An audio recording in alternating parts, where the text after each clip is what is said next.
So what exactly is the difference between preconscious and unconscious? I mean, maybe I can't, whenever I ask questions like this, I mean, it's like, students in my class, they say, well, I wasn't going to ask that question because I thought it was a stupid question. And a lot of these questions that I have are like that. It's like, well, but I ought to know this. He's talked about this. He uses these words, but I'm still not. I mean, because he talked about this in the previous section too, but what are they did? What exactly are I mean, I understand the notion that the unconscious is not like this narrative thing, with Oedipus and mother and father and all that, but it's a machinic kind of thing. I get that, but I don't really understand what the preconscious is.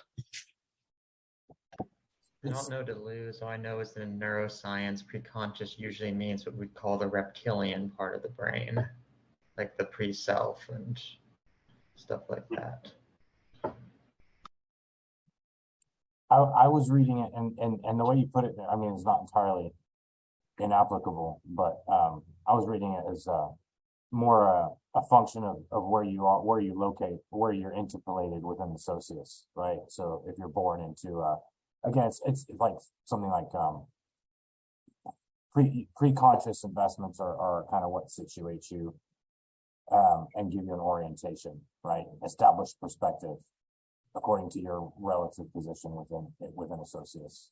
At least they were talking about pre-conscious like interests and pre-conscious class interests, and that seemed to be how I made sense of it.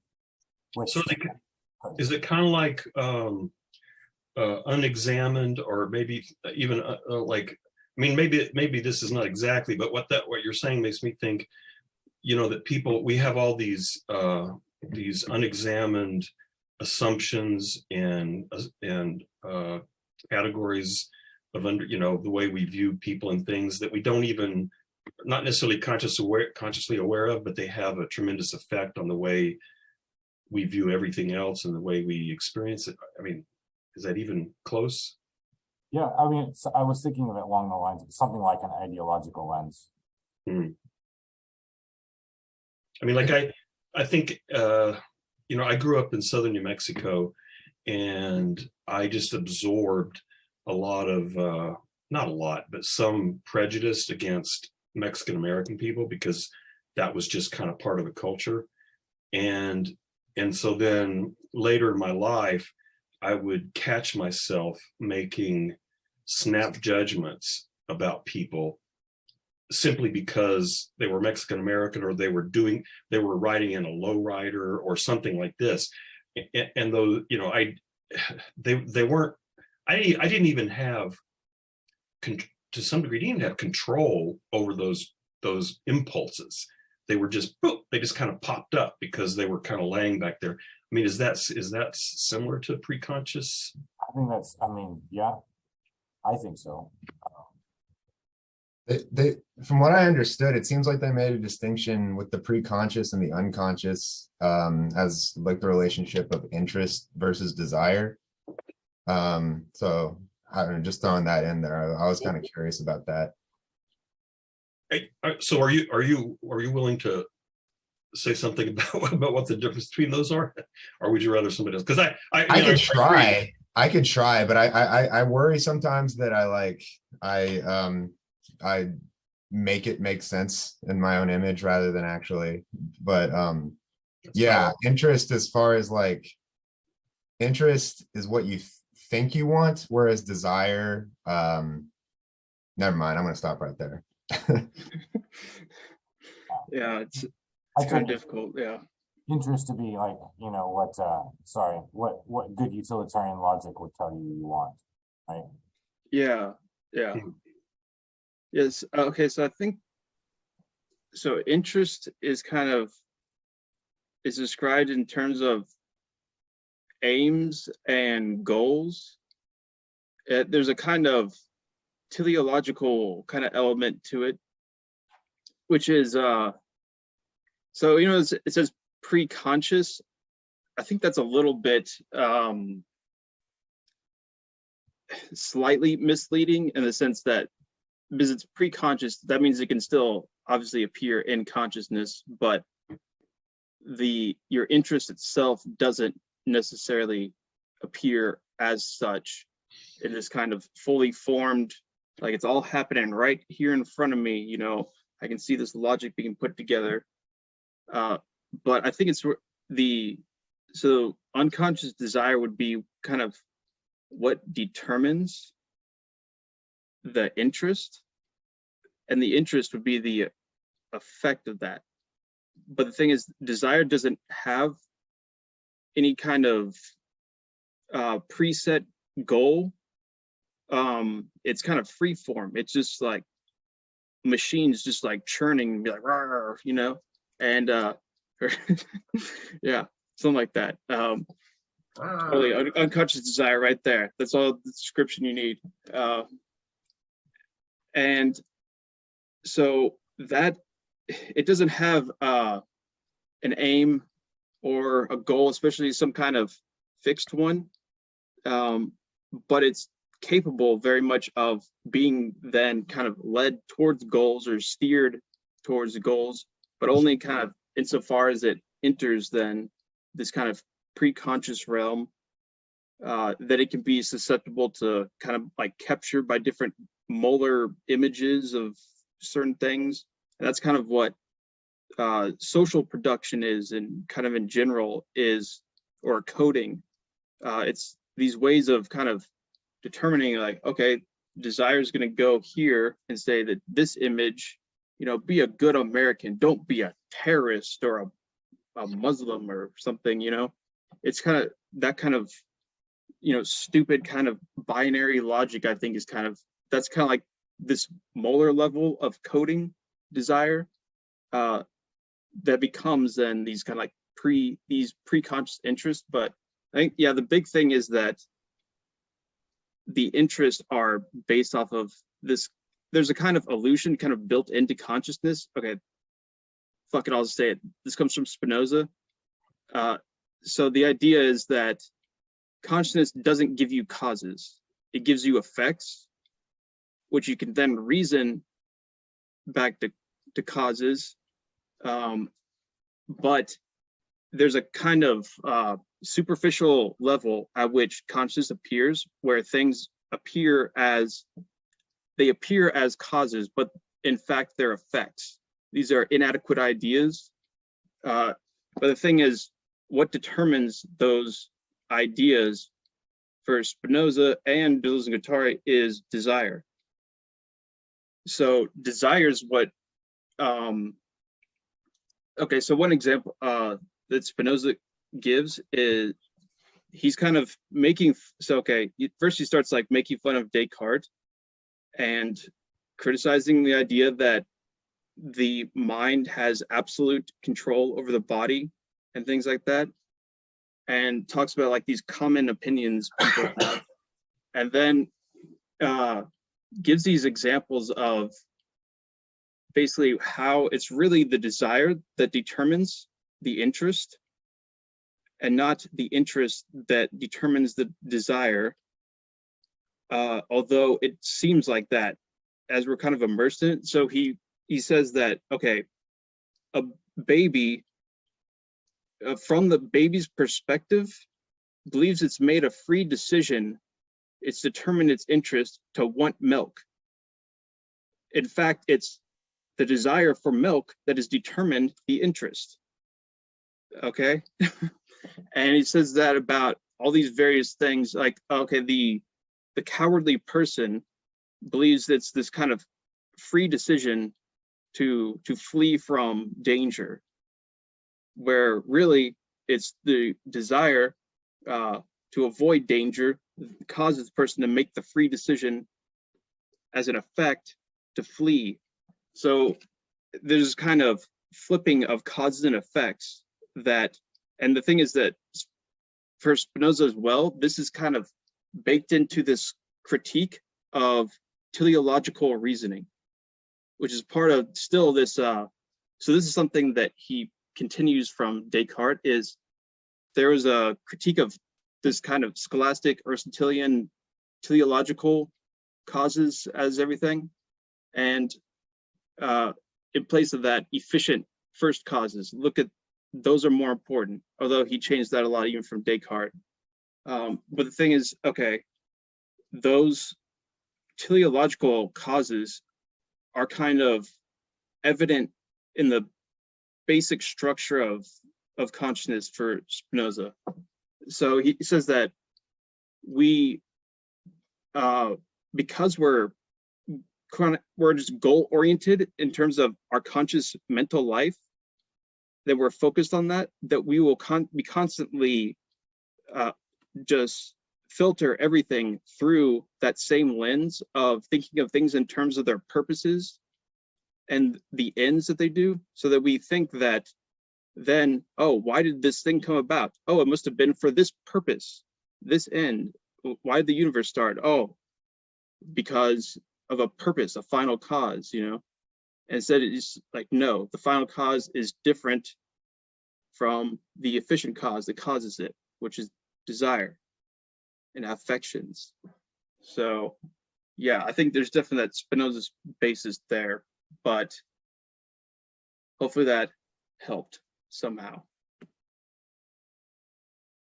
But so if I remember what you're saying, that desire, because in those examples, the way you were talking about desire sounded like it had an object, but is it not correct that at least for Deleuze and Guattari, desire proper is objectless, and then so then what you're saying when you're talking about interest is that when that, I don't even know how to say it, but when that desire, emerges or something like that into the pre-conscious, that's when it gets mixed up with these.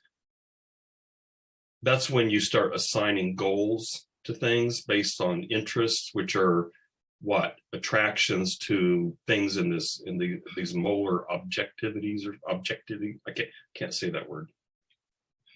Yeah, I think that's pretty accurate. Yeah, so for Spinoza, okay, so there's the conatus, which is kind of the striving kind of effort. So when it gets determined by affections, that's the influence of external bodies on another body, those will determine it to have an image appear in consciousness. And that's what desire is, when the conatus kind of is determined as such, and then you will get an image within consciousness that kind of comes from that based off the determination of those affects. So it is a little different in the fact that the way that Spinoza talks about it, it will have a determined object that it's kind of about generally. It's not like a phenomenology quite thing exactly, but I think he says basically that it's determined by, if I have an affect of some kind that will, whatever, make me thirsty, then there's usually some kind of like a thread leading towards, then I get an effect in consciousness. And that is like desire in a way, is like when it appears in consciousness as such, but it's a little different for Deleuze and Guattari though. Yeah, the desire is unconscious. It doesn't have any kind of set object, although it can be made to have one as it comes into pre-conscious and whatnot. So I think that is definitely the difference, although you could still probably rescue something like that from Spinoza for various reasons that is beside the point. But yeah, I would say that.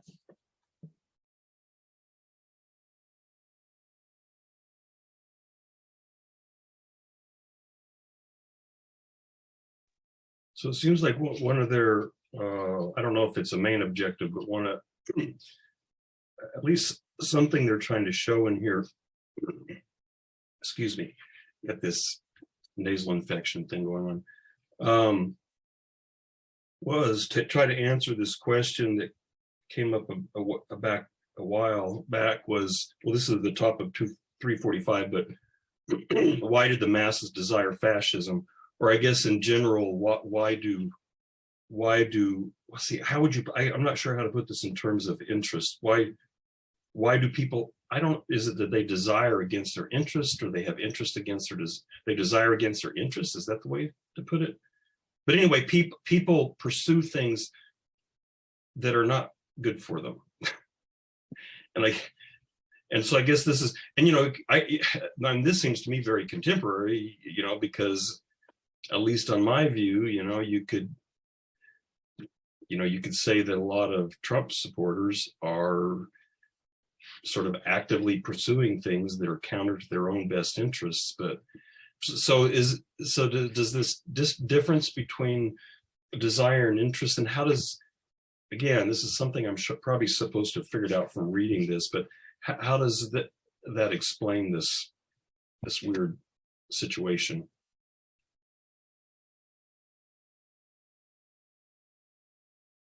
The whole dynamic reminded me of this quote from Dialectic of Enlightenment, which is one of my favorites, and maybe why I found this section a lot easier to understand than some of the previous. But because the way you characterized it, Trump supporters have libidinal investments that run counter to their actual class interests, right? And their libidinal investments can be described as,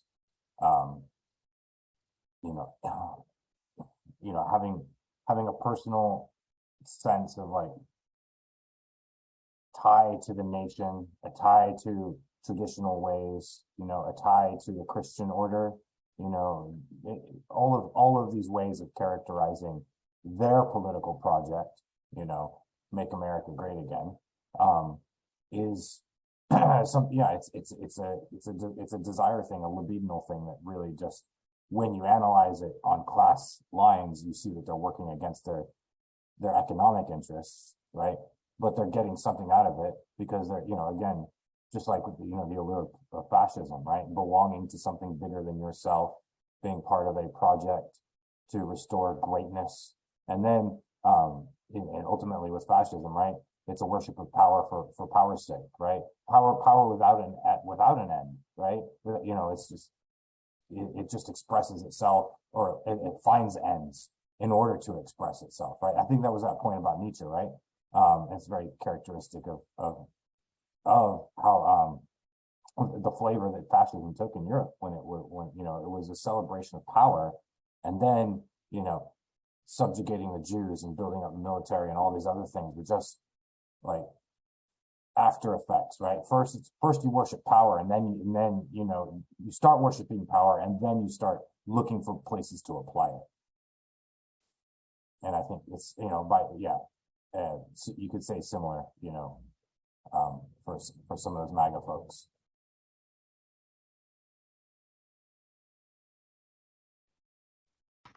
This reminds me that Deleuze's view of desire was one of the things he could never get Foucault to agree with him on. Like, they talk about it constantly, but they couldn't agree.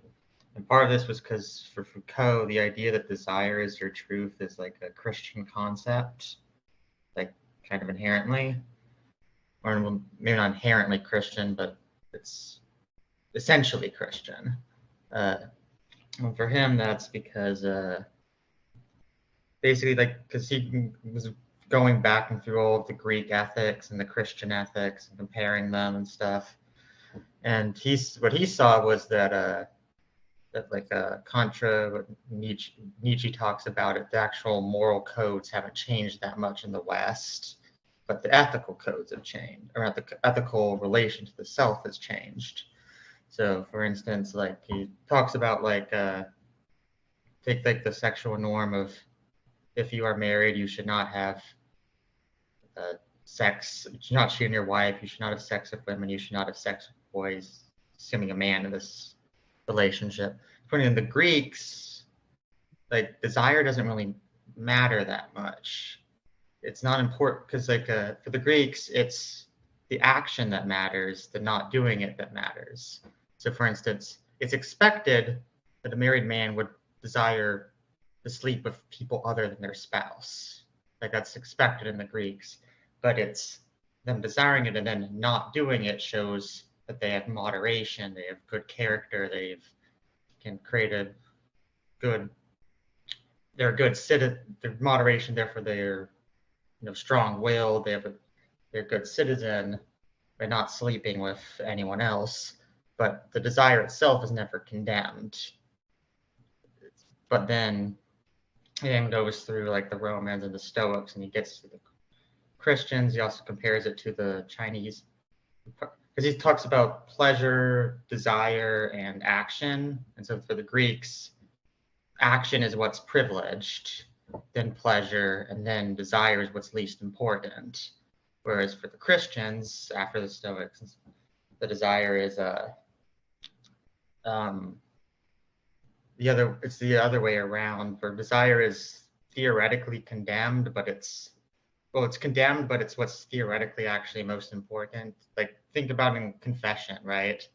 You know, it's the idea that because at least in a conservative Christian setting, you know, the idea that if it is sinful not just to cheat on your wife, but it's sinful to desire to cheat on your wife. It is sinful to think about cheating on your wife, to have any thought whatsoever, and the action is therefore what's, at least the sinfulness is about, not desire is what becomes what's most truthful, because that's the truth. You know, I am sinful because I desire it, regardless of whether or not I actually do it.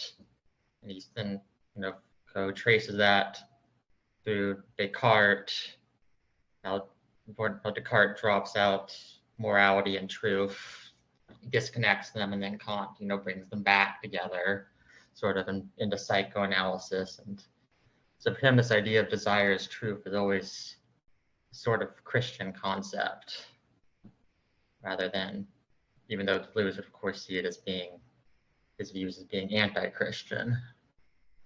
So that is Foucault's critique of Deleuze and Guattari's notion of desire. Well, he did, according to Deleuze, he had said, you know, my view of pleasure, because Foucault at the end, or at one point in the history of sexuality, he says, you know, he's like, I'm not here about liberating sexual desires, it's about liberating bodies and pleasures, oversimplifying a bit, but for him, and that's what it was about for him. For him, like kind of idea of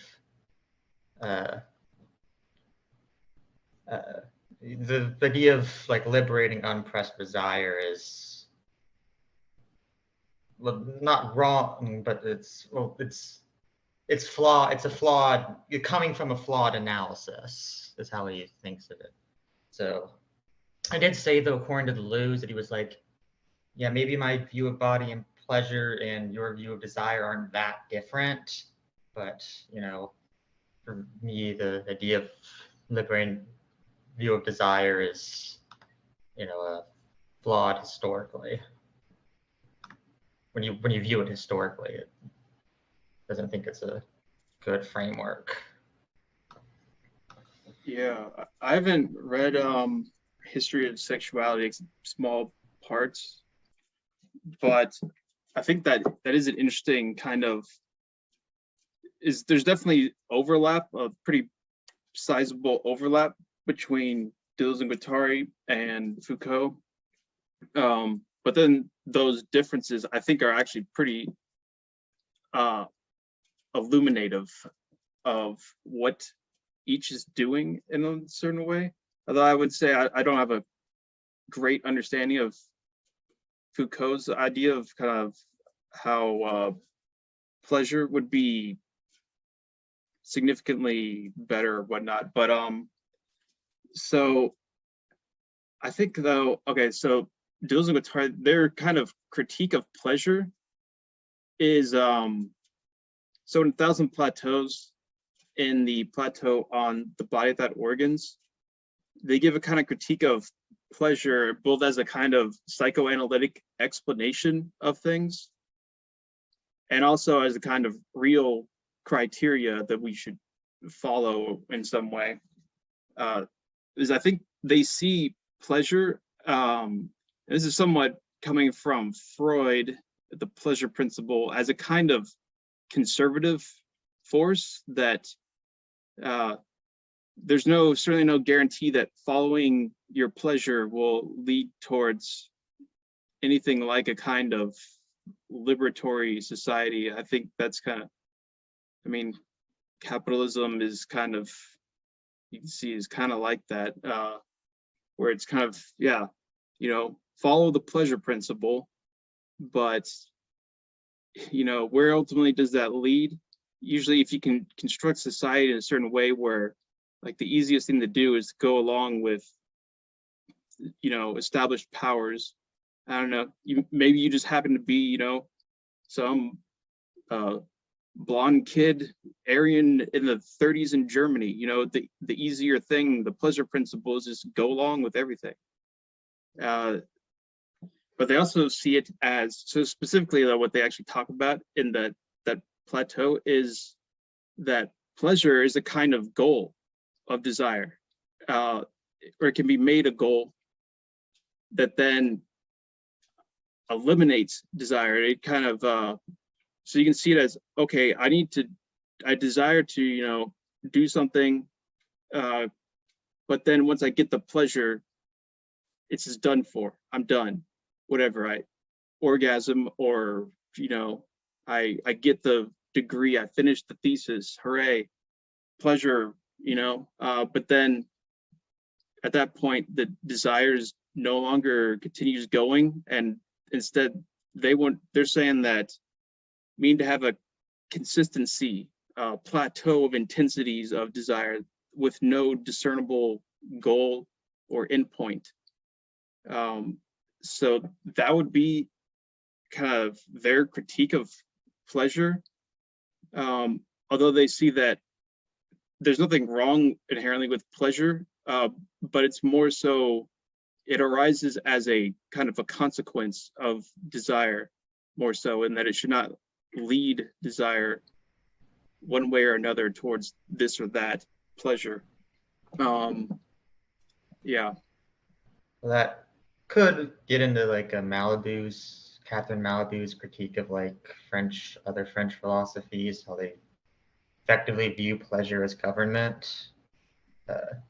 You know, but I also don't know enough Malibu to really talk about that. But is what she critiques both Foucault and Deleuze for, and well, most French philosophers. Yeah, I think I listened to one podcast with her, and I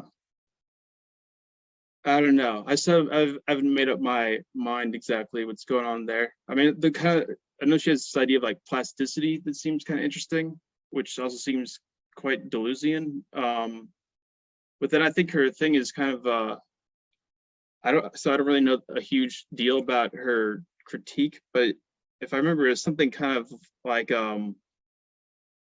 you can have too much change or plasticity, and then that's not good for kind of the integrity of something like a brain or an organism, which I'm not sure if that's exactly what she's saying, but I think that they would probably just be like, duh, like, of course. That's why, I mean, yeah, if your goal is to just like maintain the organic nature of society, keep the organism running so that it achieves, you know, whatever objective spirit of absolute knowledge in the king's representation or whatever bullshit Hegel says, okay, sure, yeah, keep the organism going, but yeah, I don't think there's yeah, so I don't know, I'm probably giving a straw man argument, but whatever. I feel entitled to do that because Catherine Malibu is not here, so yeah, there you go. Considering that Malibu is a self-proclaimed anarchist, that sounds like a bit of a straw man, you know. Yeah, I know that she is Hegelian, so yeah, I'll leave it there. Can you really be a Hegelian and be an anarchist? I I don't know. Maybe. I hope so. I hope so. But I don't know. Like, okay, just if you just kind of read a synopsis of the philosophy of right and the way that it says, yeah, like the government is basically the manifestation of God on earth. Like that is so offensive to me, and it seems like the stupidest idea like I've ever heard. That I don't know how you can just like, yeah, it's just so stupid to me that that almost rules Hegel out like a priori based off of just that. Although I'm sure there's tons of people that can do interesting things with Hegel. All the power to them. But Well, as far as I know, Malibu reads the philosophy as right as descriptive and not prescriptive, more so. And all she was like, yeah, if I'm the first real anarcho-Hegelian since like Max Stirner, I'm fine with that. You know, like, that doesn't bother me that much. But she points out like Lauren Stepalovich points this out too at one point, that the philosophy of right was also written when Hegel was under furious attacks from the establishment about how he was going to destroy the country. And also there's some nuances about what he's actually advocating for in that, you know, and part of it is also like how much of that was actually what Hegel was advocating, how much of that was what Hegel was describing and being like, can I please just go back to doing philosophy now? You know, I'm a little tired of getting constantly attacked by people, by the right and stuff. yeah, and the left is Hegel's rather conservative, as the philosophy of right I think shows. But either way, I would say, yeah, okay, let's maybe not attack Hegel as a person, because I mean, who knows? It sounds like he was somewhat of an asshole, or he's at least kind of arrogant, but maybe that's somewhat of a virtue for a philosopher, especially a pretty smart one like Hegel, I would say. But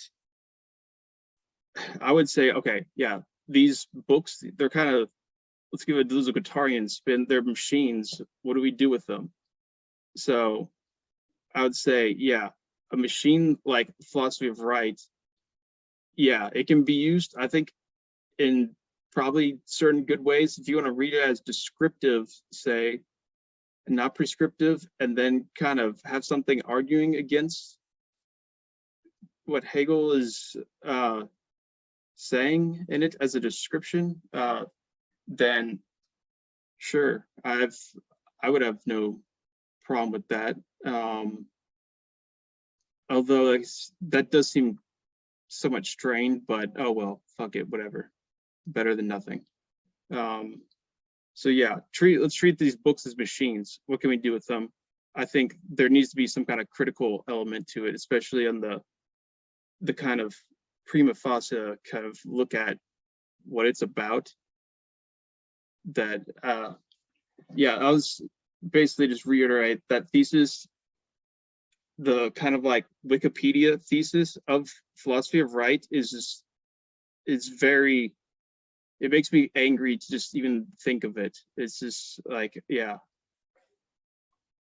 So whatever, it's beside the point. Yeah.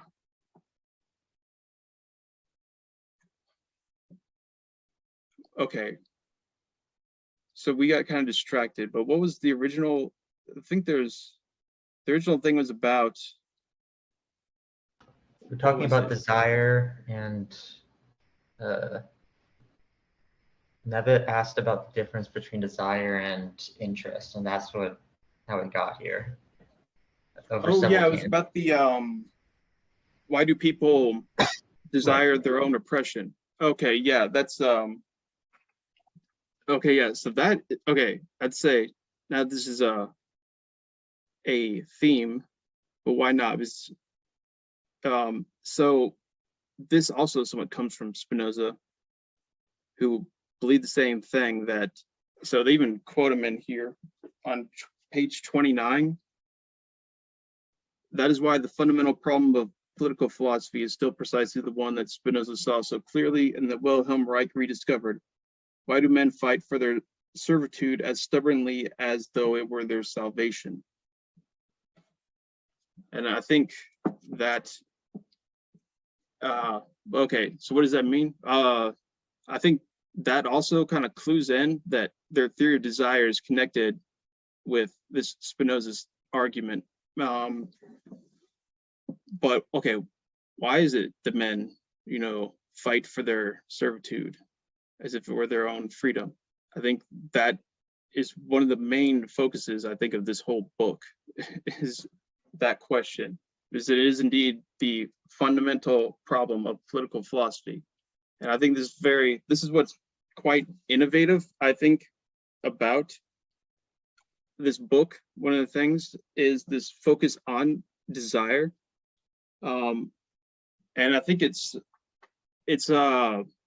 think this is definitely comparable to Nietzsche in the way that he talks about how people their moral reasoning usually is a kind of rationalization of something that's really about power more so. It's about forces and power. And then you kind of develop these kind of conscious rationalizations. And I think that kind of order of production, I think Deleuze, Guattari, and Spinoza also they share this. And so the big thing is, okay, yeah, how do people end up doing this? Okay, so Eugene Holland in that guidebook, he kind of focuses on that aspect of it in the sense that it's kind of people will go with, or desire will go with more so, wherever there is the most force or power. So so it's hard not to get outside of the personal kind of sphere of these things. But if desire is led towards more power, then it will go towards that in a rather mechanical manner. So it will follow kind of the path of the most power. So for people, you can see in certain determinate social situations, they'll be determined by a kind of context of possibilities. They're determined by, all this molar stuff of, say, whatever, the Republican Party or the Democrats or whatever it is. But I think Trump is a very good example of this. Let's be honest. Okay. That, they believe they're fighting for freedom or whatever. And in fact, they're doing the exact opposite. Why do they believe that? I think it's down to this fact that, they have invested in something that when it kind of refracts into personal consciousness that's kind of connected with group formations, it becomes connected with this kind of group identity, which they're libidinally connected to the point where they believe that this is an empowering force. This will empower them. And I think that's what kind of happens on this kind of this pivot between the unconscious desire and the preconscious interest. So that is where this happens, that you get this kind of the teeming sheer molecular desire becomes grouped into these subjugated groups that are based off these kind of group subjects. So I always associate this with Guattari, because I know he comes up with this theory of groups, of subject groups or subjugated groups. And so the subjugated group is kind of connected with this determinate sort of fixed identity and fixed goals and all these things. And that the way that you can attach the desire of an increase to power to those determinate goals on that group level, I think that's basically the answer right there. It's going to be in that movement. And that's why people will do things against their own objective, interest, which we see all the time. So I think some example I think is, okay, there's tons of people, that do not benefit from the Republican Party's, politics, that still are, very much enthusiastic about them.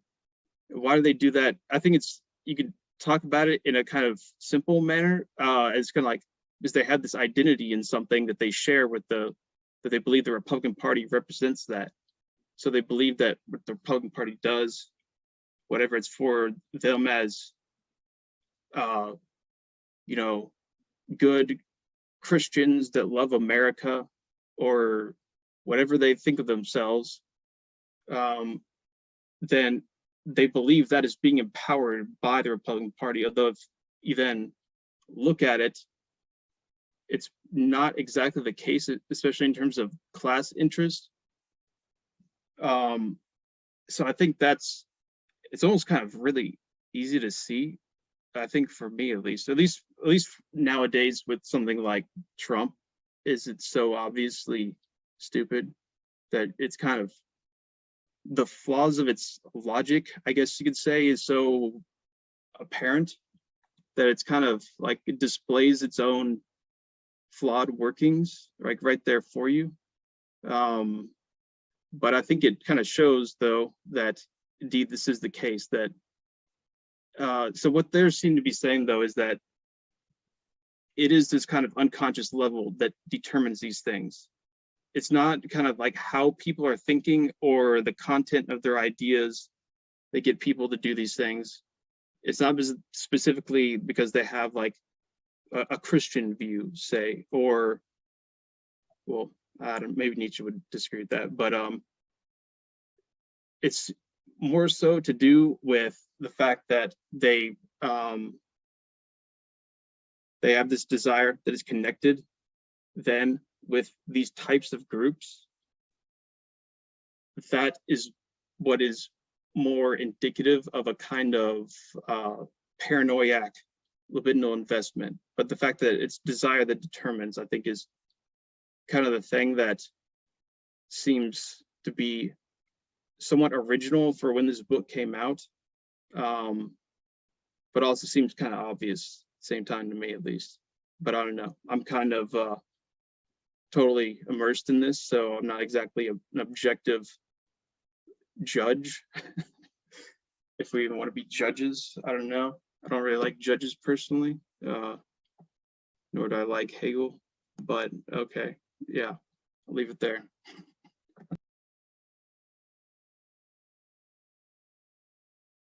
So in terms of this vocabulary that they're using in this book, especially in this last couple of chapters, would you say, so are you saying that, so you've got this unconscious desire that kind of flows toward power, and then you have these pre-conscious interests that can be manipulated by,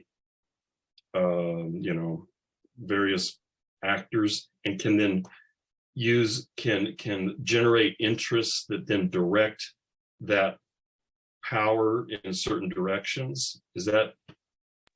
So it's more really that desire is kind of always the cause, and the interest is something that is a kind of reflection of the effect. So it's still desire that is kind of doing all the action there. So how does it come? So I'm still not, excuse me, still not clear as to how. So that the desire, at least in Deleuze and Guattari world, doesn't have direct objects, right? It's just sort of desire. But then when it gets filtered through interests, that's when the interests do have objects, right? Yeah. So I think desire, for it to have a kind of consistency where it's continuing its own reproduction, to kind of keep desire flowing, it doesn't have a set object. It remains in this kind of molecular level, but it can be kind of assigned objects, but that usually leads towards its stagnation. So it's always kind of desire that is flowing so to speak, or I guess literally some ways. But then once it kind of hits that goal, whatever it is, like pleasure or, you know, absolute knowledge or whatever it is, then it's kind of, okay, we're done, you know. And then I think it's the preconscious interest, I think, comes about somewhat in the way that Spinoza was talking about, where you have a kind of determination.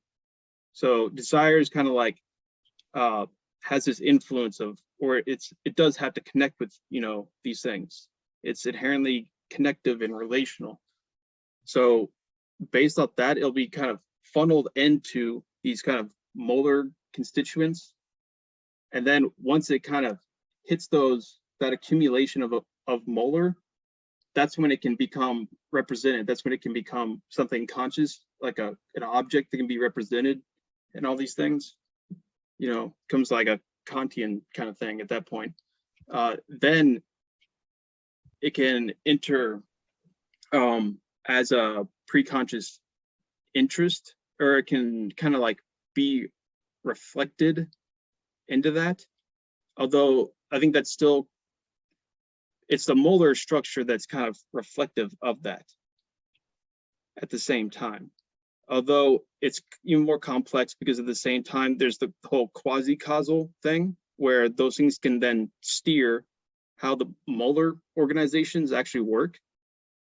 So it's not exactly just a completely one-way thing where you have desires cause molecular, you know, all that, the good stuff, you know, and then you feel just simply this affect molar preconscious.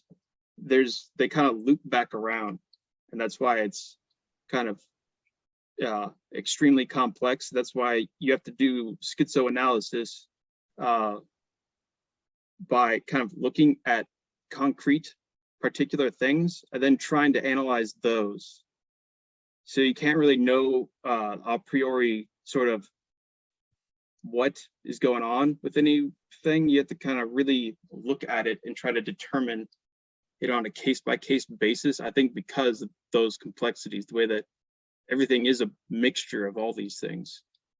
And there's strange, you know, reverse causalities. And that's kind of what this whole socius thing is kind of like, it falls back on production, is a way of saying, like, it's kind of like the thing of, okay, I actually have a story that is relevant to all of you. Okay, so some friendly people came over to eat dinner with my family, and I was obliged to go because I'm a good son, and you know, I had a lot to do, but it's okay. It was okay. But so they're talking about Texas State and the fact that there's a new president. And I said I didn't really know anything about the new president, except that I didn't like the old one. And then they mentioned that the old president, I can't remember her name, that she did a lot of some good things building this or that. And I was thinking, oh, she's the quasi-causal agent there, because I'm guessing, you know, President whatever did not actually build those things. Maybe it was kind of like a figurehead involved with it, was like the public face of it, maybe even like made like a pretty big decision in it, but I'm pretty sure she did not build it. So I think that's kind of a stupid example, but that's one way that these things can kind of turn around in terms of, well, there is kind of an influence, but well, you can see it also with this kind of like Donald Trump, or I think, okay, like the way that people talk about presidents as deciding, as the decisive factor of anything, that's usually like a quasi-causal thing, like par excellence right there. There's another example that always gets me is when people talk about movies, production of movies, right? And music, like albums, they talk about the producers, right? The producers of the movie, the producers of this Broadway play. What do the producers do? Do they write? Do they They direct? funded it, right? They Yeah. act? just They like have- threw money at it, and then it's like, That's well, it. they did it like in a way, you know. It's They put but it's money- yeah, quasi cause right there. Yeah. Exactly. And that's capitalist logic right there too. They get to call themselves producers. Meanwhile, the actual artists that are actually doing the aesthetic production don't get called producers. So yeah, just to kind of underscore your point there, Chase. Yeah. Yeah, it's there's really so many examples of this that it's yeah, that kind of logic is everywhere. It's just kind of like basic like representational sort of logic too, that you know you can represent people and that gives you the ability to like produce for them. But then yeah, I think that's a good point that a lot of this also is through this kind of, if I can just fund something, if I then I can, that is very much a quasi cause right there, because ultimately somebody's still doing something. You're not doing it by just simply throwing money at it, but how much of representational logic is based off of something like that. Oh, I don't know why this stuff like makes me like angry, like gets me like worked up. I think I'm just like very stressed, and then so like anything makes me angry. And it's kind of okay, this is actually a good example right here. It's kind of like unconscious desire. It's just like, yeah, it's there, and then it's just like whatever target you throw at me, it gets reflected into it, but it's presented as like that's the cause of it, but really it's kind of like just an agitation, like a particular agitation of it. Yeah, there we go. Turn it into a great learning lesson there for the kiddos. I'm sorry I called you guys kiddos.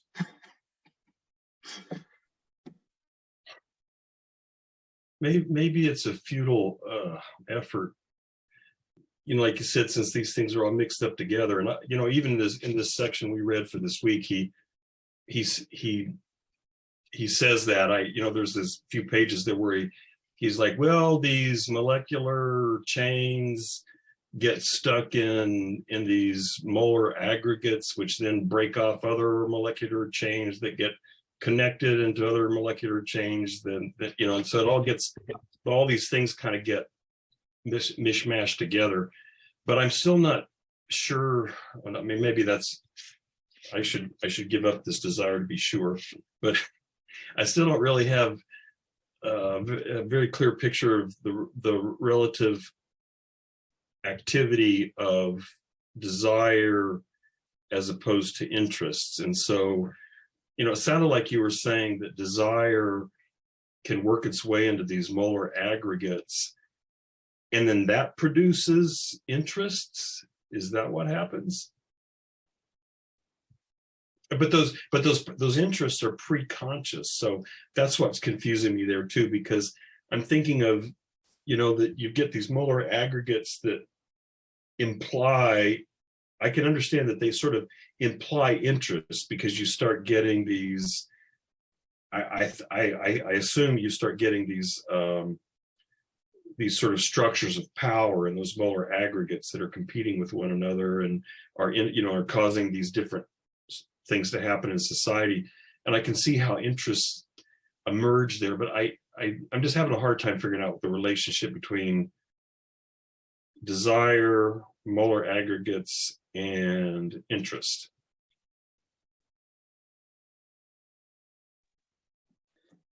Yeah, so I think it's that.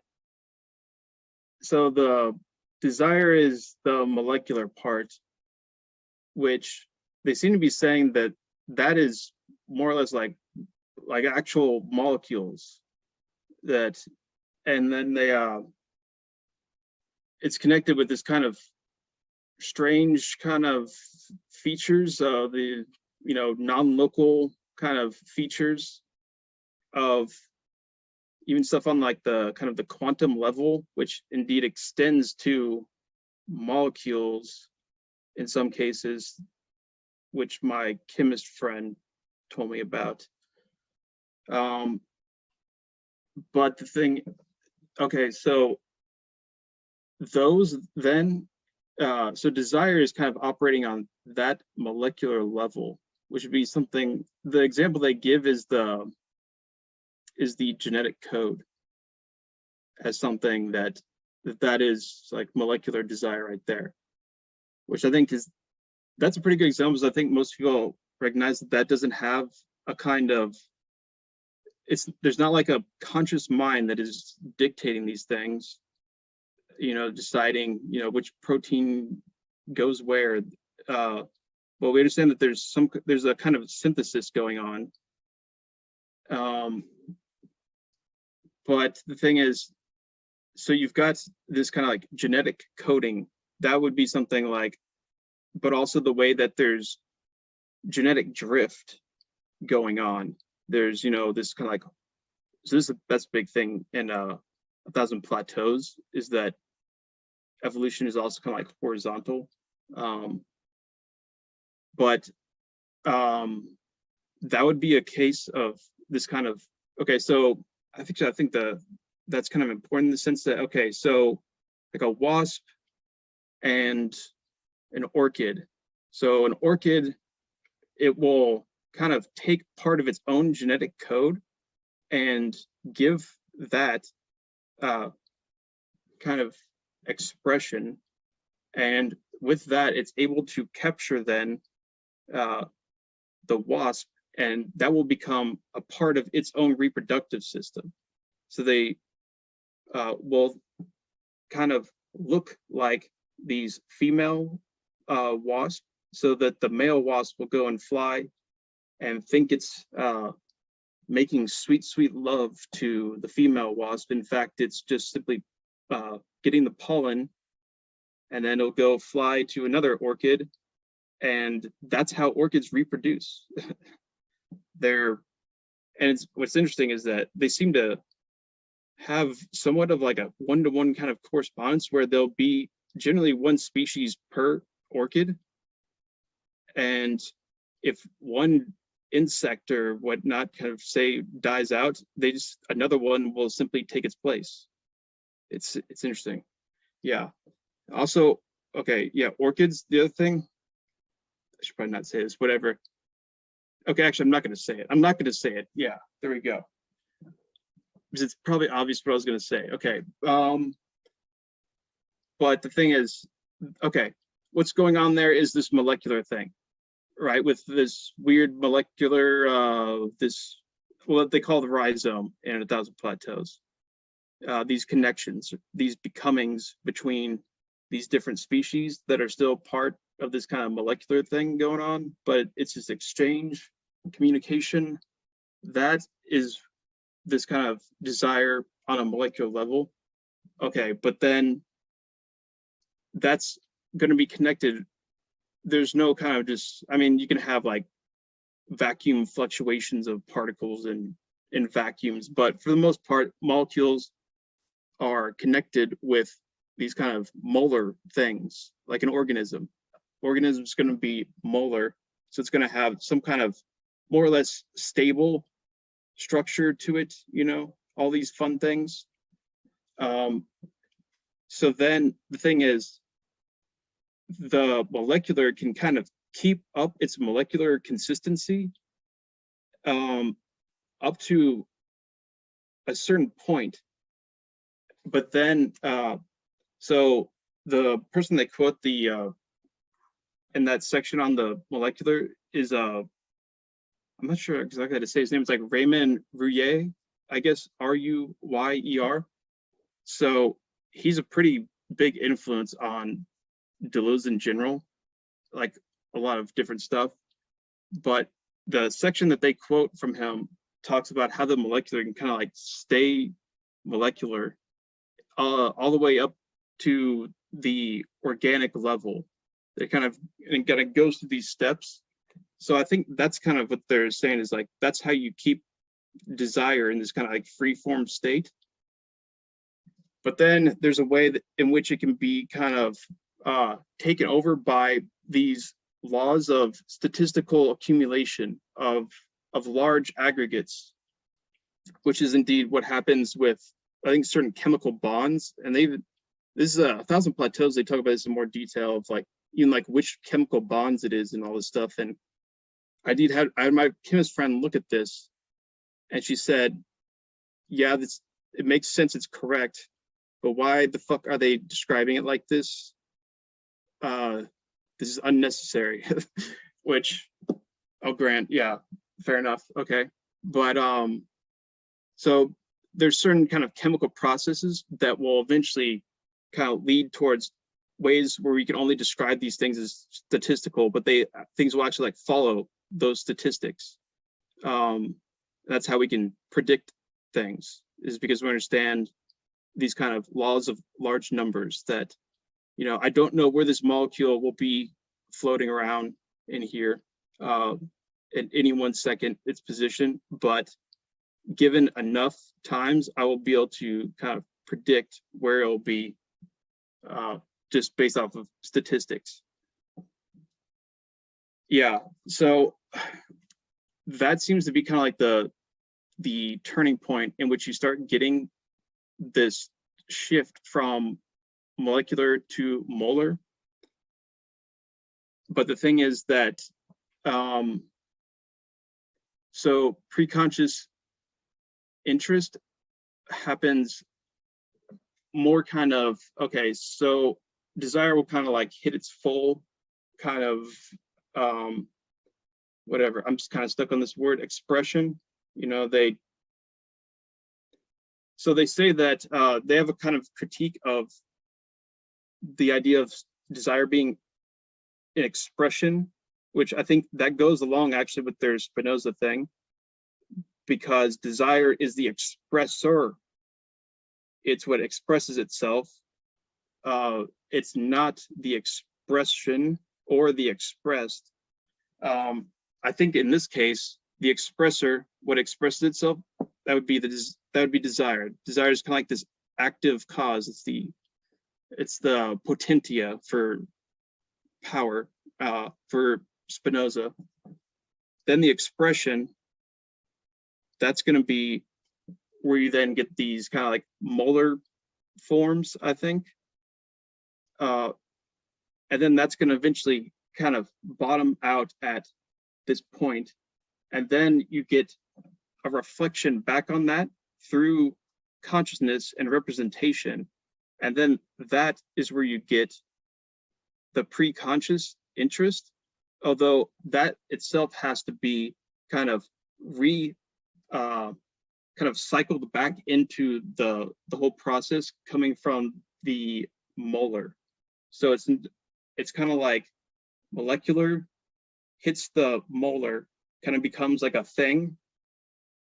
And then at that point, there's a kind of representation that can happen once we can like see stuff, because the molar are the things that we can in fact represent. We can only kind of see these an index or an indice from molar representation in consciousness. We can't really like directly observe. The same reason we can't, I think, directly observe molecules. It's actually impossible. They're below like the oscillation of light or something like that. But once they hit that kind of magnification of the molar, then we can represent them, and then they can become an object. And then I think that at that point, it's kind of, that's within the scope of interest, but interest is always going to be something that's kind of somewhat to the side, but yeah, operating in that quasi-causal factor. So it'd be something like, okay, the quasi-cause would be something like, would be, I'm connected to this idea that I'm a good Christian American, therefore I need to vote for, you know, Donald Trump what is the next presidential election? 2024. 24? Oh shit, that's soon. 2 years from now. Yeah, like 2024, Donald Trump to save Christian America from godless socialist immigrants or something. Yeah. America first, or make America great yet again. Yeah. So that would be something that'd be connected with that pre-conscious interest, in the sense that it's kind of taking some determinate identity, like the things that is described, and kind of putting that as the cause, as if that's what's really motivating things. When really, I think that's just kind of, it's almost like that is an agent of organization of something, but really it's desire that determined to kind of go along with that, because it's based off this kind of whatever I'll call it, the law of power, of investing in power and force, and that's what force does in a sense. So it'll go with that as this kind of causal factor, but then because it eventually erupts in this kind of like organizational representational field, the conscious mind will kind of, the only thing it has to represent to itself what is going on is something within that field. So it has to take that. So it usually takes the thing that is just simply like the object of whatever it is that is going to like come about through the desire, and then we'll say like that is the thing, yes, it's because I desired the milk, that is why, something like that. That's probably not a sufficient explanation for you, Nevitt, but it's the best I could do.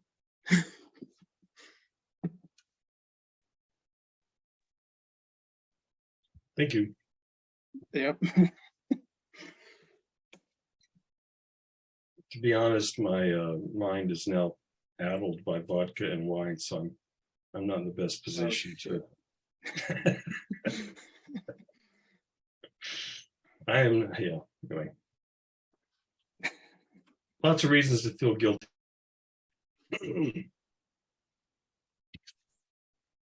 Oh, yeah, okay. One thing I found kind of interesting about, so this is actually kind of more, so I was reading directly after where the reading was supposed to stop, but that led me to kind of realize exactly some more things about exactly what is going on with Oedipus and psychoanalysis and whatnot. And the thing that I was getting at, okay, I just found this comparison that at least kind of helped me make sense of it. So maybe it'll help other people, perhaps. So the thing is, they say, okay, that it's wrong to reason from the prohibition of something to the fact that it was actually desired. Where really it's kind of the prohibition that creates this kind of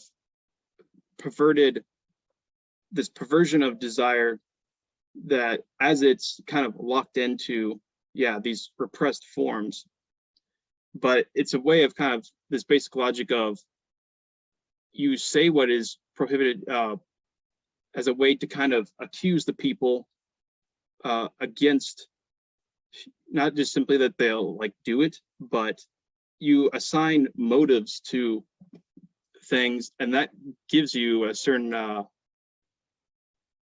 it implies a certain power behind being able to assign those motives. Okay, so that sounds really abstract, but my example is Christianity. Okay, so there's a certain kind of reasoning where the people you'll see like evangelicals give, where how do they explain things, like the things that seem to like go outside of their belief system or whatnot. They usually be like, that's the devil or whatever, but that sometimes they'll also explain it as this is that somebody wanted to do something like against God, that, and so it'll be, so the prohibition will be like they'll saying like, okay, you shouldn't do things like kind of like counter to what God commands. That's a way of saying kind of that this is the structure, that this is the important thing, is basically you either do what God commands or you're violating it because you don't want to do what God commands, when really you're just trying to do something completely different.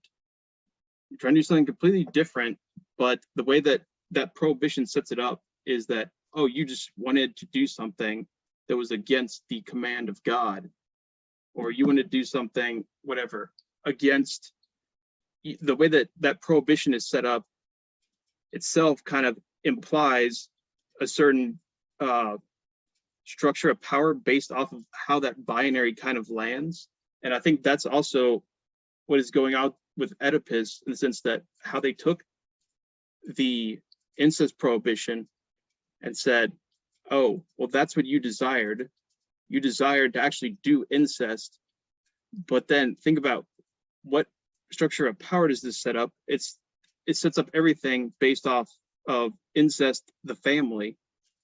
So I think that, I don't know, it made sense to me. Suddenly it gave me like this flash of realization to see like, oh, I see how that occurs, where you argue from, there is a prohibition of incest, it's real, it's there, to that is what was desired because it's because why else would we have to prohibit it, unless people desired it. That's kind of the reasoning. But then the way that that itself sets up the family then to be not only just kind of like the thing that, oh my God, we can't, go against the honorable family, but also then what is the cure for that becomes just another reconciliation back to that structure of the family itself. So the family becomes everything at that point, once it's seen from that viewpoint. In the same way that if I present, okay, say I'm like, we're living in the 1500s, and it's just like, I'm living in, whatever, like Catholic Spain, everything is about like Christianity.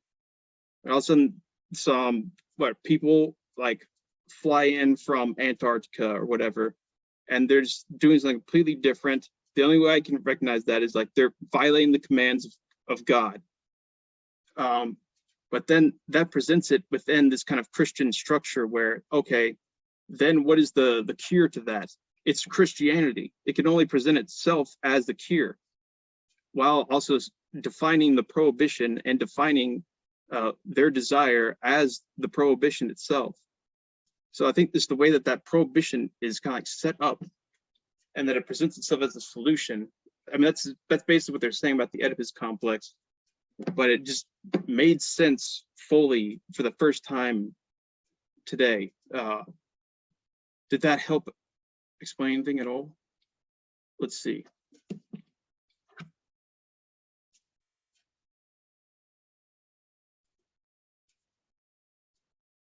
little bit. I want to say it made sense. I'm having a hard time figuring out how I would say it back, but so the prohibition itself,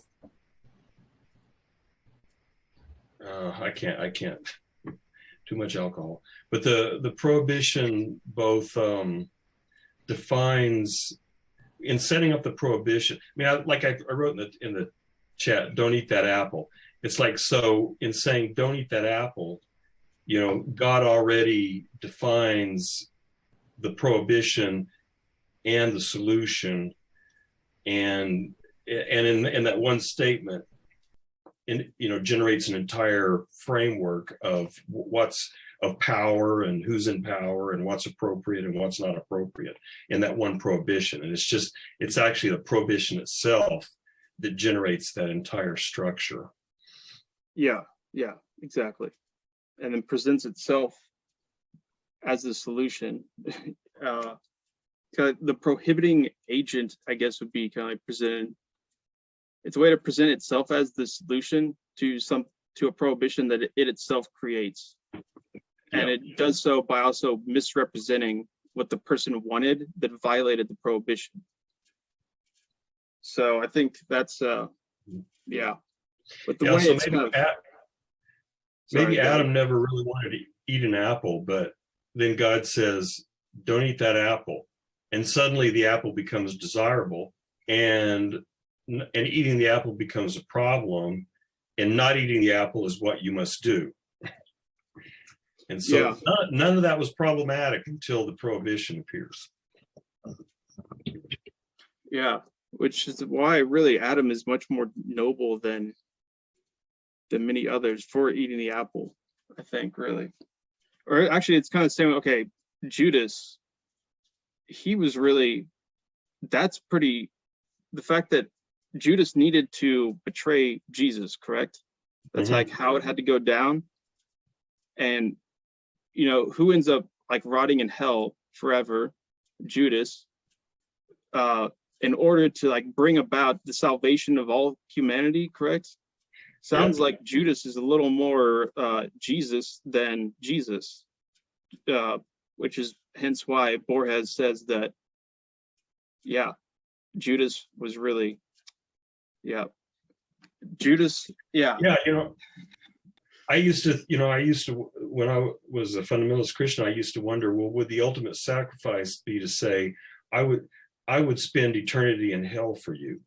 Well, that's essentially what, on that story, what Judas did, right? Mm-hmm. I will spend eternity in hell for the salvation of humanity. So, yeah. Yep.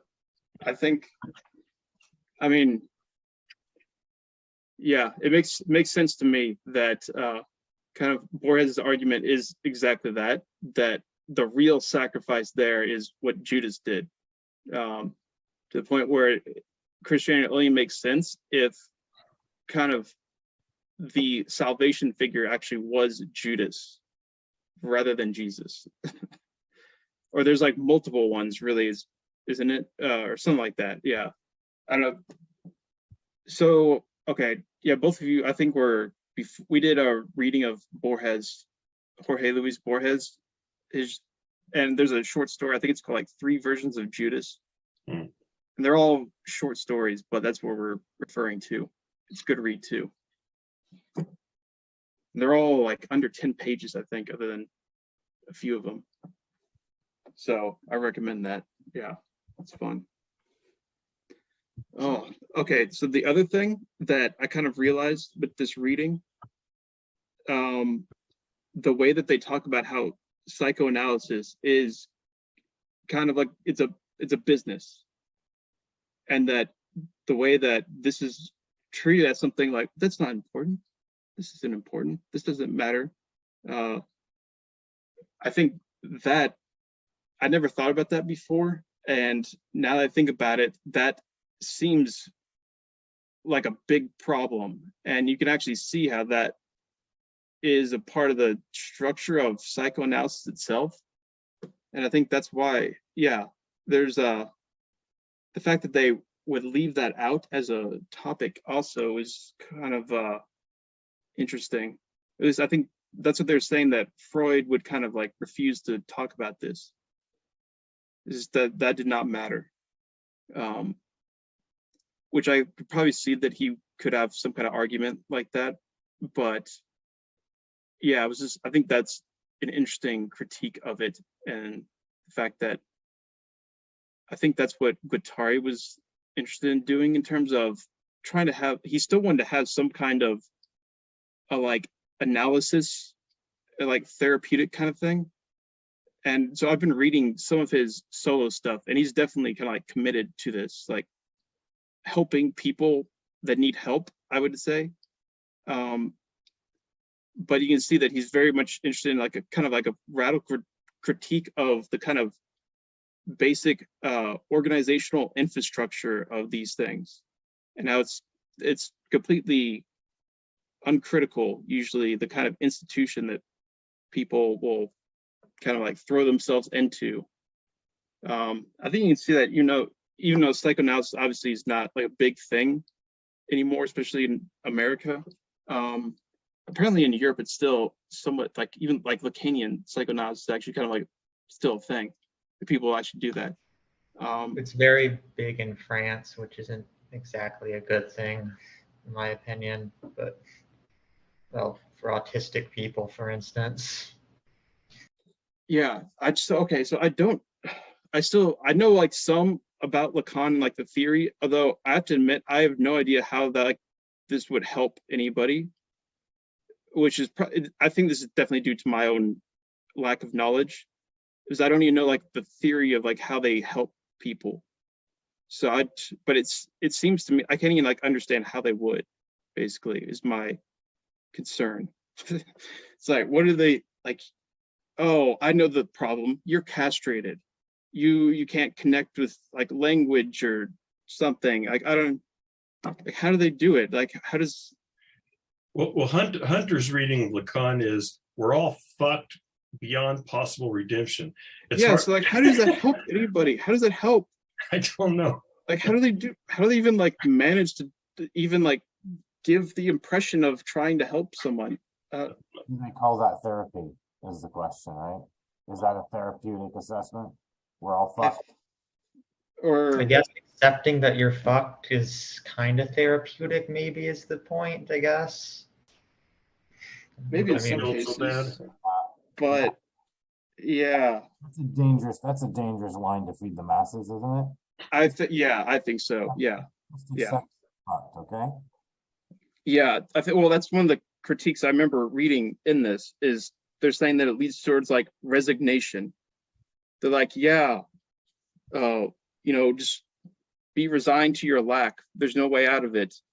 And then it's kind of just like, that's very much sounds like keep the status quo, just be resigned to the status quo, which is kind of pretty similar to a lot of kind of therapeutic things that are kind of, you don't really notice, but they're kind of infused with this kind of consumer capital logic, where it's kind of like, just help me be able to like bear with like this reality. Like, I don't even need to like change it. I just need to be able to like help me be able to just deal with it enough so I can get through it. And then it's like, oh, okay, we'll teach you to be calm when you're being, subjected to continuous exploitation. It's just like, oh. I did read like this may be a bit out of context, but it was quoted by a pro-Lacanian, that or Lacan was like, said something like, I'm not saying that any like attempt at positive social change can end in worse things. I'm saying it will end in worse things. So this was, for the record, by like a Lacanian arguing about like why we must defend the traditional family. Bruce Fink, I think is his name. Oh, really? Okay, I know Bruce. Yeah, like why we must defend I did not. family, because even though the traditional family, it's kind of exactly the thing to lose point, because like, well, yes, the traditional family causes problems, but also surely it'll be worse surely it's also how we must solve things, and it'll be worse because we won't produce less war criminals if lesbians are parents, sort of. It's very weird because he kind of self-acknowledges like weird, but also is like, like one thing that was to point out is that like Deleuze, Foucault, etc., they don't really talk about Lacan that much, but they dunk on Freud a lot. And a lot of that was probably meant to be dunks on Lacan. But like, got to remember, Lacan and Levi-Strauss were like so influential at the time that like they couldn't do, because like Irigaray wrote Luce Irigaray, I don't know how to say, she wrote a book criticizing Lacan. She got fired from her, also probably didn't help she was a woman, but it was like, these were, big thing. And then like, then you got like Derrida, who was just like, yeah, I'll declare war. But like, yeah, I think Lacan's not just like theoretically, like his influence on both Guattari and Deleuze very much, but you can still see kind of like this a structure of power, so to speak, kind of like hovering over this book too, in the way that they will go out of their way to say, like, it's the followers of Lacan that we have a problem with, these applications of Lacan, which I think they are being more or less kind of like genuine when they're saying that. But I think on a level they kind of understood that even like trying to be like, they're at times, I think they're like intentionally provocative.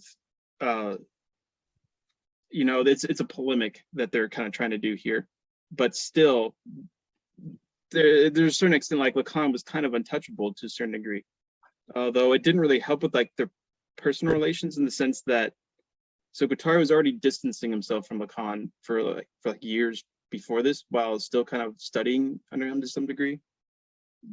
But after it came out, just simply the content of this, they supposedly like never talked again, Guattari and Lacan.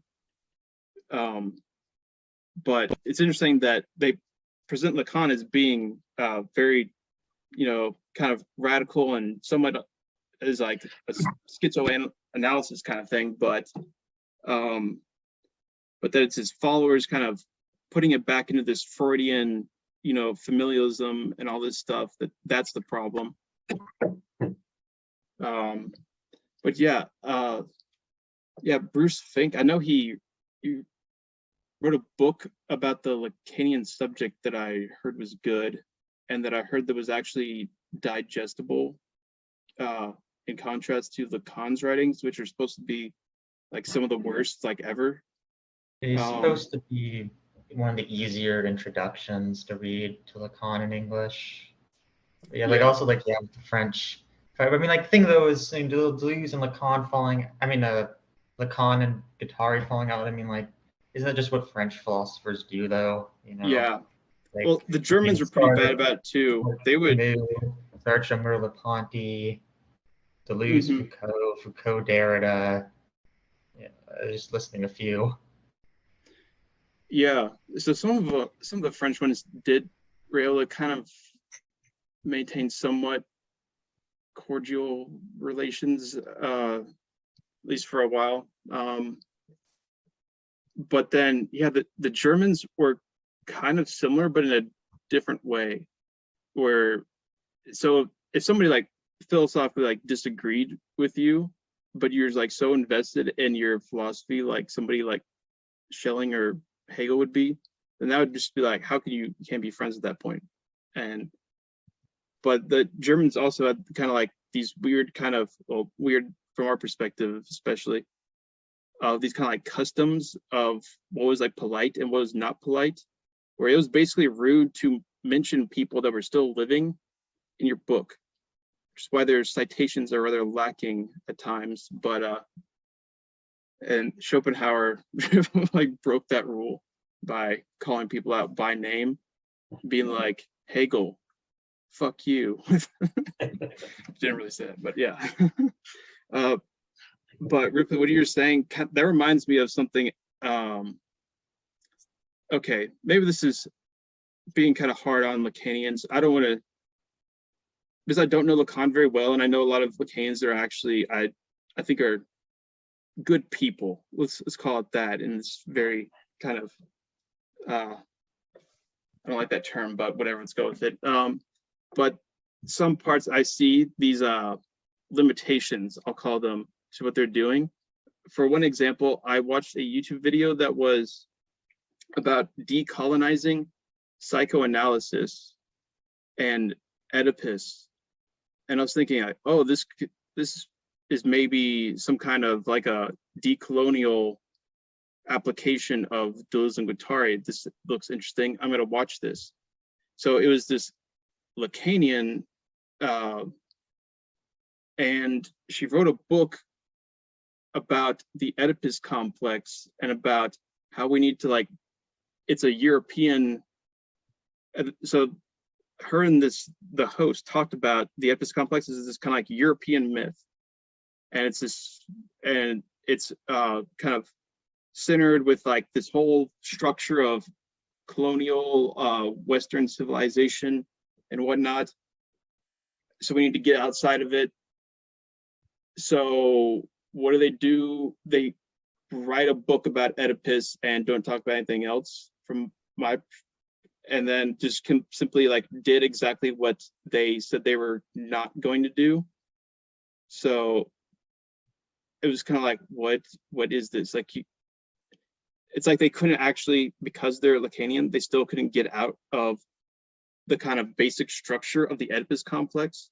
So even in trying to talk about a book that's supposed to challenge like the Western, kind of centralization of everything around Oedipus, they still couldn't get outside of it in the sense of talking about anything different, because it's part of the structure, it seems like, of Lacan's literal, like, symbolic order.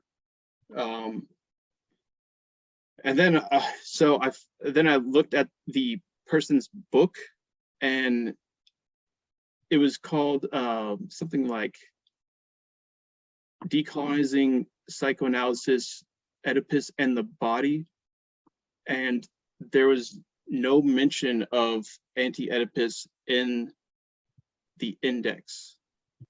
And it was like, what the fuck is this? Like, how can somebody write this book? And yeah, and then sort of I continued listening to this interview, and the host was like, okay, I have to ask, but why do you not deal with Deleuze and Guattari and their critique of Oedipus? And she gave some kind of like bullshit reason that was basically like, it's hard. It's hard. And it was like, okay, I'll grant you that, but seriously, like, it seems like, yeah, there's disadvantages to, or maybe some limitations, I guess. And it was just obvious they made those very apparent by basically saying like what the limitations are, and then be like, but we're just gonna do those things because, yeah, we're stuck on Oedipus. The end. Where's Hunter? I don't know where he is. He wasn't in the Monday class either, or the Monday literature thing. He's been in the German idealism class, but I don't know where he's at. Joseph sent me a message that he wanted to be here, but he had a new job interview that he had to prepare for, and then had the interview, and so looks like he got a job offer for which he's happy about, but he wasn't able to make it for that reason. But I don't know where Hunter's at. My guess is his computer is still kaput. That could be. Yeah. Oh yeah, his roommate spilled water on his computer. That's interesting because 2 days ago my cat knocked over this water bottle on my computer at night, and I woke up and there's like a small kind of like puddle of water on my keyboard, and it was kind of fucked for like a day and a half or so, but I think it's fixed now. It fixed itself? I'm using the computer, and yeah, the keyboard was like going haywire. Like for some like 6 hours, it was just only the S key wouldn't work. Everything's like, sometimes there'd be like delay with like the whatever, the mouse pad or whatever, but the S key wouldn't work. And it was so fucking goddamn annoying trying to write something about Spinoza with no S. Goddamn S key. Yeah.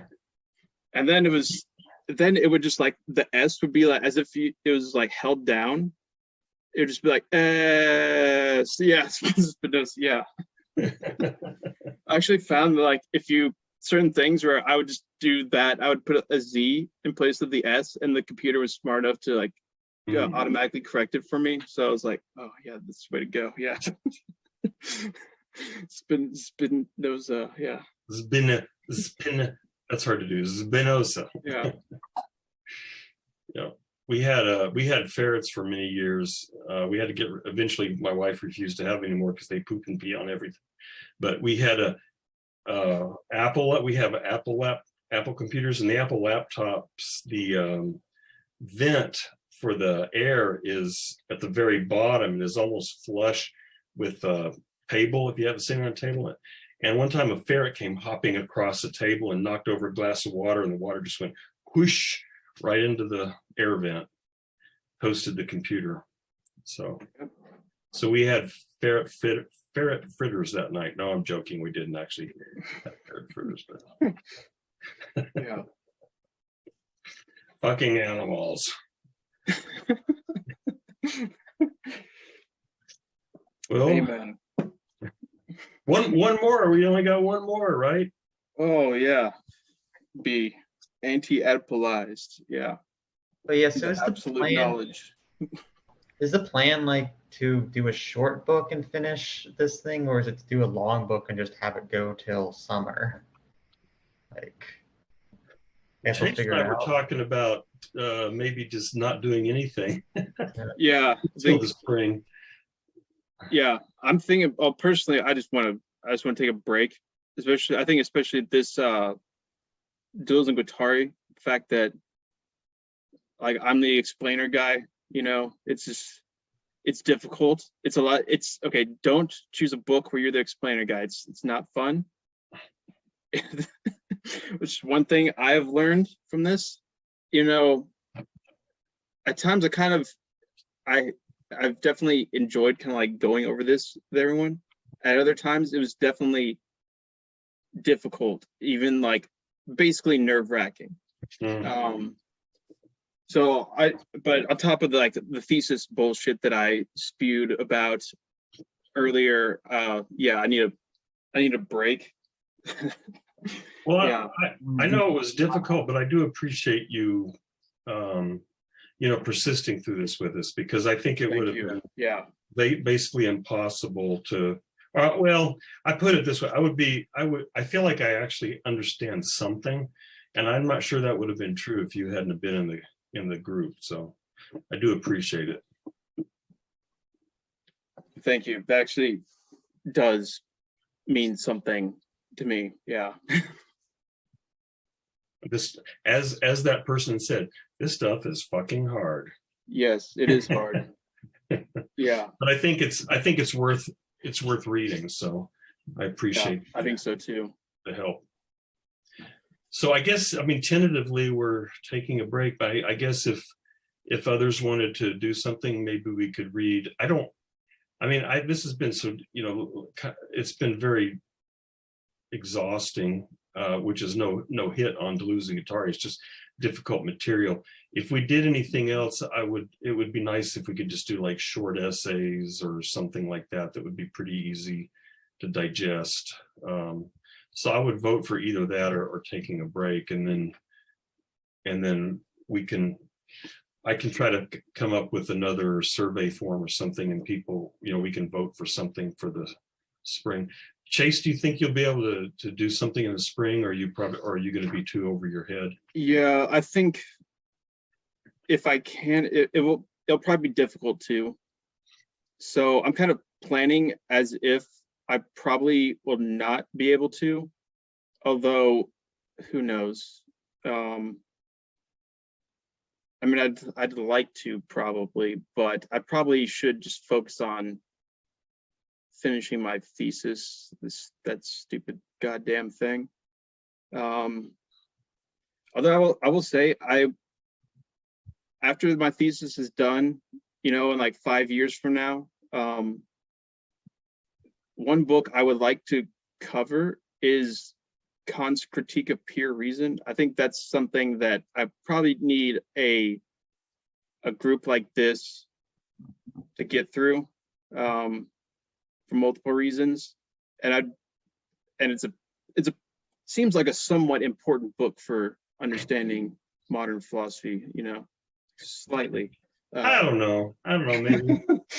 Yeah, so I would like to read that probably eventually. I would be up for that myself. And you don't have to twist my arm. Although honestly, I've read it a few times. I don't have a desire to jump into it again, but you don't have to convince me of the book's importance. No, what I even in 1305, my introduction, what I say is that probably the Critique of Pure Reason is the most important book in philosophy after Plato. in terms of setting the stage and setting the agenda for Western philosophy.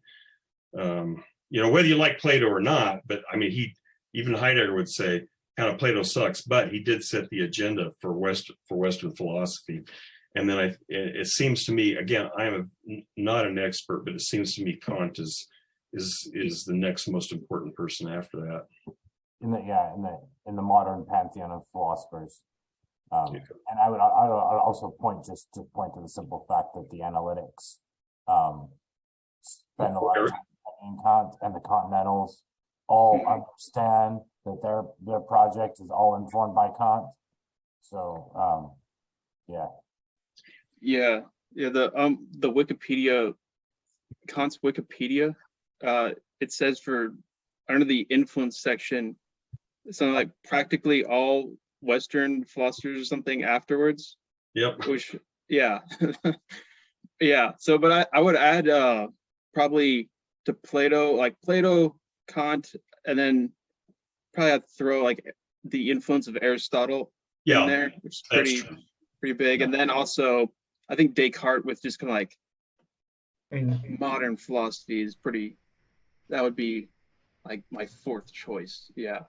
Yeah. And I mean, even like in the 19th century course, I talk about, I mean, like very, very quickly, like in the first couple of weeks, but you may remember this, Chase, but we talk about Plato, Descartes, and Hume as sort of setting the stage for Kant. And I agree. I think Aristotle is as important. I have a pretty good grasp of Aristotle's ethics. I don't have a very good grasp of his metaphysics. And so that's one reason I don't put a lot of emphasis on him, just because I don't feel real comfortable. But I think he did an important shift from Plato to, from Plato to Aristotle. There's a huge and important shift in metaphysics that then does ramify through the entire history of Western philosophy. Right. There's oscillation afterwards, right? Plato's rehashed, then Aristotle's rehashed, then Plato's rehashed. Yep. Mm-hmm. Yeah, so that's true. I Okay. would say Aristotle is incredibly boring. That's also true. It's I mean, they say it's like lecture notes and not his actual writing, which was supposed to be really good. But that's the way the cookie crumbles. I guess we get these very meticulous lecture notes that nevertheless read like goddamn lecture notes, and they're very, very boring. You're reminding me I need to. What's that? You're reminding me I need to read some Plato for history of philosophy. Got to. Yep. Yeah. Oh, I've read Plato so many goddamn times in so many classes that if I never have to read Plato again, I will be quite happy. And I said that, I think, probably like 4 times. 4 times since then, I've had to read Plato again. It's just like, okay, this is what I'm going to do. I've actually decided this like a few days ago in my head. If I'm going to be teaching a philosophy class, guess what? No motherfucking Plato. Yeah. Chew on that. I was just like, got to read it, but it was like, I have discovered that it seems that the history of philosophy is going to be a very easy class. So I'm like, oh, that's good. Who's your professor? I don't know. I haven't met him. He teaches asynchronous, but it was like, because like there's 5 assignments total this entire year. So I was like, surely that means I have to do really a lot of work into each assignment because they're all for 20% of my grade. The first one was like pick a few pre-Socratics we went over and then do them. And I picked Thales and Heraclitus, which turned out Thales was a terrible idea to pick. Well, there's only like one passage. Yeah. I was like, it's literally like half a page. So it was like, it's like a report of what he said. Yeah. I only need 500 words, but I got like 300 words and I was like, I'm out of Thales. So it was like, then I ended up adding a whole nother paragraph about like religion, because it was like, okay, it says here Thales was probably a Hellenist. So I can be like, well, Heraclitus was disrupting Hellenism. So, do some stuff, but Thales sets the ground by which Heraclitus uses to undo Thales, you know.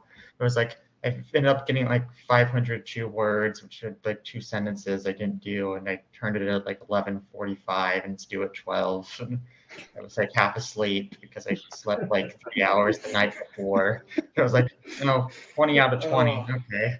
Oh, undergrads, gotta love them. Yeah. Yeah. In my defense, there was another essay I had to do the day before, so that's why I hadn't started yet. But Oh, yeah.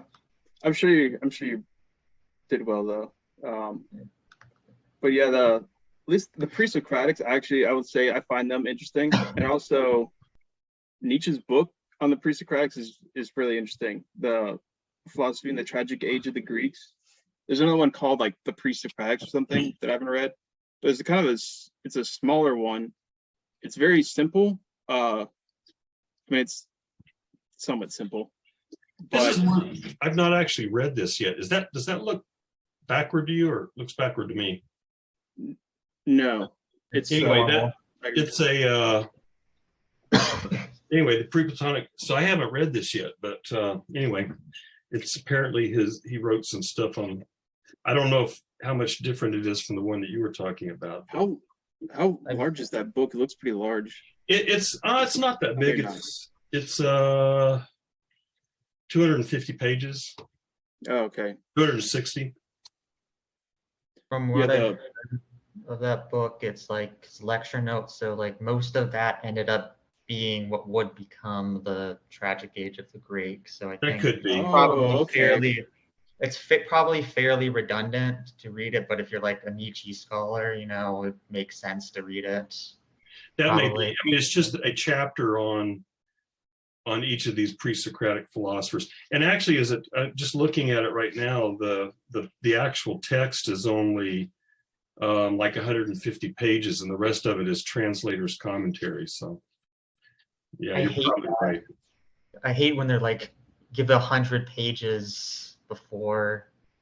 Well, I guess it might be but like I've had books where it's like, why is there 100 pages of introduction to this? Like, you know, like They have to like, tell you what it means before you read it.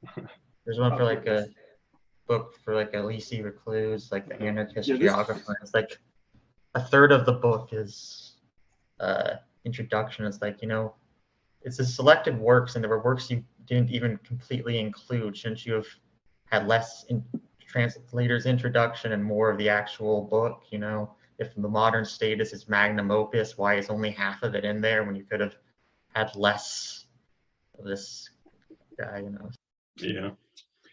Yeah, I'm sympathetic.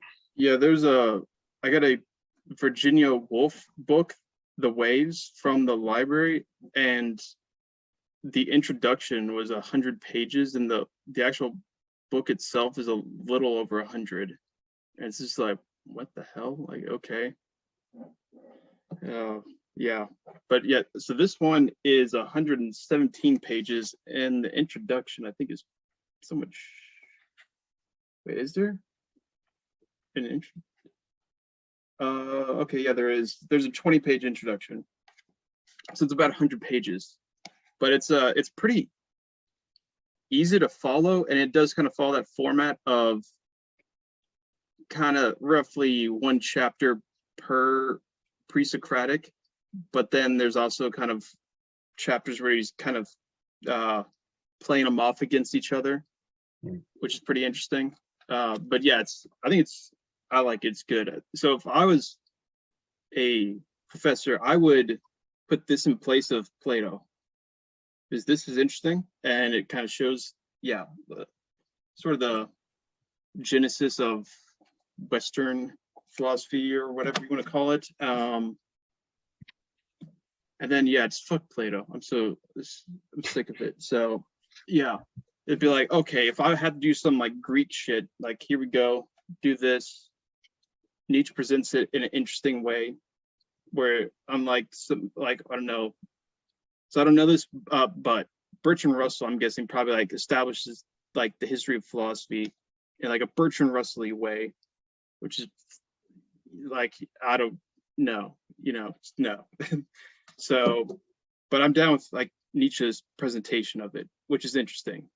So yeah, You know what, as a possibility for the spring, we have been reading ridiculously difficult books like, Anti-Oedipus, phenomenology of perception. We could read something meaty, but not as difficult in the spring, just to give you and all of us a break. So that would be a possibility. I mean, maybe something like that, like, I don't know, you said it's only 100 pages, but maybe something like that, by Nietzsche, or maybe a couple of, maybe that and Twilight of the Idols and the Antichrist or something, or even just some other book that has a lot of interest, but is not so incredibly dense and difficult. Maybe that would. I would say Spinoza is definitely a little easier, but it is still hard. It's still very complex. And okay, Spinoza was definitely a genius. Like, when you understand the structure of the ethics, it's really like insane. It's insane. So I would say, I'm not sure I could, but it's very difficult. It's a lot of it doesn't. It sounds like somewhat, especially to someone I think that just like reads mainly a bunch of like more modern French stuff. It sounds like somewhat archaic, talking about like God's understanding and stuff. So I had to kind of get through some of that. But yeah, that one's still difficult. So I wouldn't. It's better than Anti-Oedipus in terms of difficulty, definitely. But maybe that's an option. I don't know. If there's still like a lot of interest for Spinoza, that would be. I would love to read that book in this group, but again, if maybe some.